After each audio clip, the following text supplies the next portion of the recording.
नमस्कार, मैं शिल्पा शर्मा। ये है हिमाचल 365 और आप देख रहे हैं हिलक्वेस्ट न्यूज। तो चलिए शुरू करते हैं आज के मुख्य समाचार। केसर की खेती से बदलेगी हिमाचल के किसानों की तकदीर। 3 जिला अध्यक्षों व 15 ब्लॉक अध्यक्षों को हटाएगी कांग्रेस। रिपोर्ट बनाकर दिल्ली लौटे संजय दत्त। कारगिल युद्ध शहीद बिक्रम बत्रा की शहादत की जीवनी पाठ्यक्रम में नहीं जुड़ने का मलाल। महंगाई के खिलाफ सड़कों पर कांग्रेस। खोखाधारक दुकानों के लिए कल तक करें आवेदन।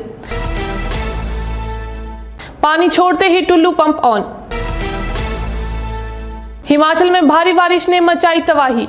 मलबे में दबे वाहन, घरों में घुसा पानी, मक्की की फसल को नुकसान। अब समाचार विस्तार से।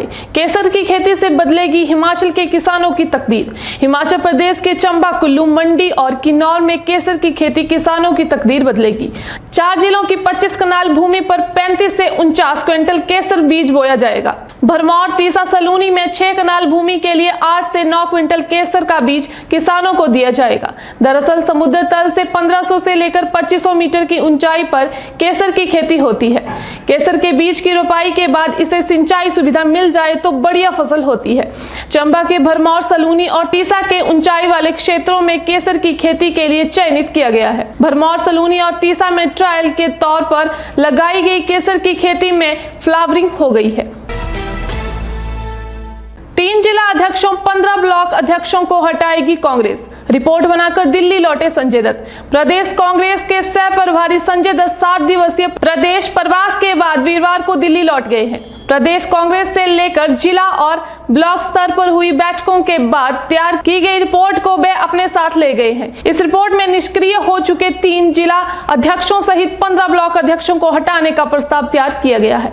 विधानसभा चुनावों में 3 बार हारने वाले और जमानत जब्त करवाने वाले नेताओं को वर्ष 2022 के चुनावों में टिकट न देने की रिपोर्ट में सिफारिश की गई है।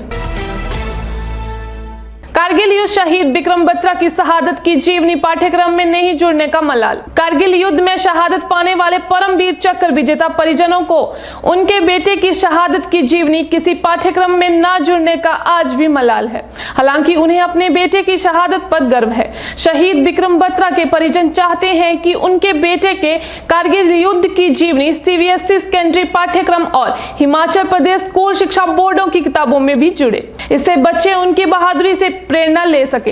परिजनों ने केंद्र सरकार को 1 साल पहले पत्र लिखा था, लेकिन उस पर कोई कार्रवाई नहीं हुई। यह पत्र शहीद कैप्टन बिक्रम बत्रा के पिता जीएल बत्रा ने मोदी सरकार को पहले कार्यकाल में लिखा था। उनका कहना है कि जैसे आजादी से पहले सरदार भगत सिंह, चंद्रशेखर आजाद और मंगल पांडे जैसे वीरों का नाम पाठ्यक्रम में जुड़ा है, वैसे ही नाम आजादी के बाद हुए शूरवीरों कैप्टन बिक्रम बत्रा, अन्य शहीदों की जीवनी में पाठ्यक्रम में जुड़ना चाहिए। कैप्टन बिक्रम बत्रा कारगिल युद्ध में 4875 चोटी पर 7 जुलाई को शहीद हुए थे। उनका ये नारा आज भी दिल मांगे मोर हर भारतीय की जुबान पर है। बिक्रम बत्रा ने 4875 चोटी फतेह कर ली थी। उन्होंने कई पाकिस्तानी जवानों को मार गिराया था।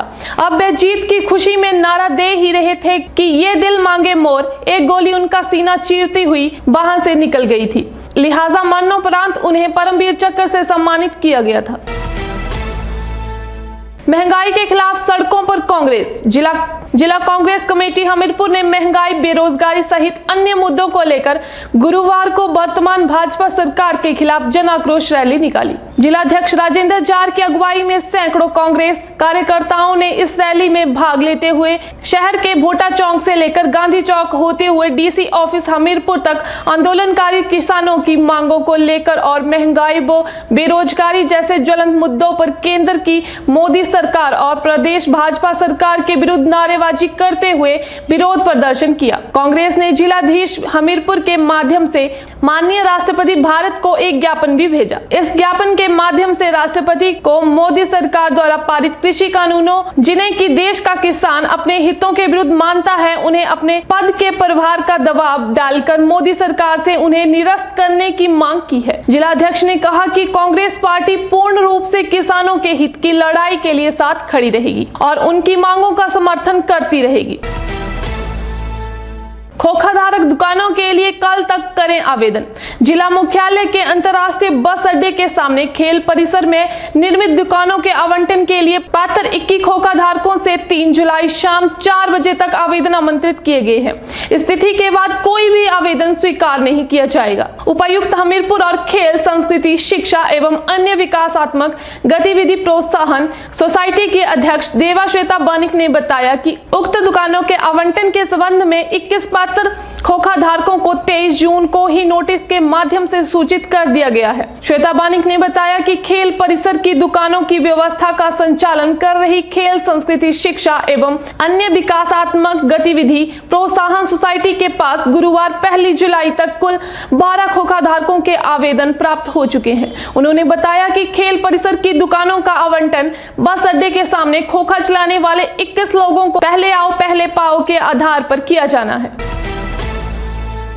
पानी छोड़ते ही टुल्लू पंप ऑन। नगर पंचायत नौदान के वार्ड नंबर 1 में पानी की कमी के चलते कुछ परिवारों को इस भीषण गर्मी में भारी परेशानी का सामना करना पड़ रहा है। जानकारी देते हुए मिलाप चंद, अजय कुमार, विजय कुमार, नीलम, स्वर्णलता, बिन्नी, शानवी, अमित, अंजलि, संजय, विपिन आदि लोगों ने बताया कि वार्ड 1 से कुछ घरों तक पानी पहुंच ही नहीं पाता, जिसका मुख्य कारण कुछ लोगों द्वारा पेयजल पाइपों से सीधे टुल्लू पंप लगाकर अपने अपने घरों में पानी को खींच लेना है। इस कारण उसके आगे के लोगों को पानी ही नहीं मिल पाता। अगर उनके घरों को पानी आता भी है तो नामात्र ही आता है और वह भी तब आता है जब सभी लोगों के टुल्लू पंप बंद हो। इन लोगों ने बताया कि जैसे ही सुबह विभाग के कर्मचारी लोगों के लिए पानी छोड़ते हैं, उसी समय से ही ये लोग अपने अपने टुल्लू पंप ऑन कर लेते हैं। इतनी भीषण गर्मी के चलते उन्हें पानी हेडपंप और बॉडियों से लाना पड़ता है। लोगों ने जल शक्ति विभाग से मांग की है कि विभाग की टीम भेजकर बाढ़ का दौरा कराया जाए और जो लोग टुल्लू पंप का इस्तेमाल कर रहे हैं उनके पंपों को विभाग जमा करे और साथ में जुर्माना भी डाले, जिससे सभी लोगों को एक बराबर पानी मिल सके। इस संबंध में विभाग के एसडीओ राकेश सोनी ने टुल्लू पंप का इस्तेमाल करने वाले लोगों को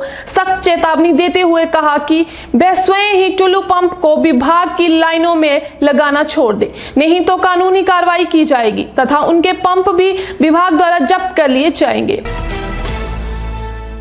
हिमाचल में भारी बारिश ने मचाई तबाही, मलबे में दबे वाहन, घरों में घुसा पानी, मक्की की फसल को नुकसान। हिमाचल प्रदेश के चंबा जिला मुख्यालय और आसपास के ग्रामीण इलाकों में गुरुवार दोपहर बाद 2 घंटे तक हुई भारी बारिश ने तबाही मचा दी है। शहर में जहां दुकानों में बारिश का पानी घुस गया है तो वहीं ग्रामीण क्षेत्रों में खेतों में उगी मक्की की फसल तबाह हो गई है। करीब 2 घंटे तक जारी रही बारिश से शहर के कई भाग पानी में लबालब हो गए। मुगला के घर के भीतर पानी घुसने से 4 दीवारी ध्वस्त हो गई। इसके अलावा शहरी क्षेत्र की 15 सड़कें बंद हो गई। मूसलाधार बारिश से दोपहर के समय अचानक अंधेरा छा गया। लोक निर्माण विभाग की मशीनरी शाम तक मार्ग बहाल करने में जुटी रही। इसके अलावा कुल्लू और कांगड़ा में भी गुरुवार को भारी बारिश हुई। मौसम विज्ञान केंद्र शिमला के अनुसार हिमाचल प्रदेश में 7 जुलाई तक लगातार बारिश अंधड़ का पूर्वानुमान है, जबकि 1 से 5 जुलाई तक मैदानी व मध्य पर्वतीय भागों के लिए येलो अलर्ट भी जारी किया गया है। तो मैं शिल्पा शर्मा अब आपसे विदा लेती हूं। धन्यवाद। देखते रहिए Hill Quest news channel. Like, share, subscribe करना ना भूलें।